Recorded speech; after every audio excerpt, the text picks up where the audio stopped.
സുപ്രഭാതം ഗേസ്. ഞാനും കാത്തും കൂടി രാവിലെ കുളിച്ചൊരുങ്ങി നമ്മൾ അമ്മയെ കാണാൻ പോണു. ഒത്തിരി നാളായി അമ്മയെ കണ്ടിട്ട്. അപ്പം കാത്തു പറഞ്ഞ് കാത്തു വരുന്നുണ്ട്. അങ്ങനെ നമ്മൾ റെഡിയായി അമ്മയെ കാണാനായിട്ട് പോകണം. ബസ്സിൽ ഇരുന്ന് അമ്മേൻ്റെ ഒത്തിരി നാളായില്ലേ, പറയേണ്ട കാര്യങ്ങളൊക്കെ ഞാൻ ഇങ്ങനെ മനസ്സിൽ ഓർത്തോർത്ത് വെച്ചിരിക്കുക. ഒന്നും വിട്ടുപോകാൻ പാടില്ലല്ലേ. നിങ്ങൾ നമ്മുടെ അമ്മയെ കണ്ടിട്ടുണ്ടോ? ഇതാ നമ്മുടെ അമ്മ. എൻ്റെ സങ്കടങ്ങളും ദുഃഖങ്ങളും എല്ലാം ഞാൻ പറയണേ എൻ്റെ അമ്മയുടെ അടുത്ത് മാത്രമാണ്.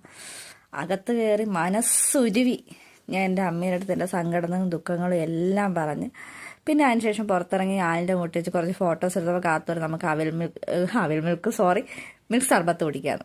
അതിനുശേഷം നമ്മൾ ഇറങ്ങി മിൽക്ക് സർബത്ത് കുടിക്കാനായിട്ട് വന്ന് 40 രൂപ റേറ്റാണ് മിൽക്ക് സർബത്തിൻ്റെത്. ഒരു ഗ്ലാസ് നിറച്ചുണ്ട്. അടിപൊളി ടേസ്റ്റും അടിപൊളി ഇതുമായിരുന്നു.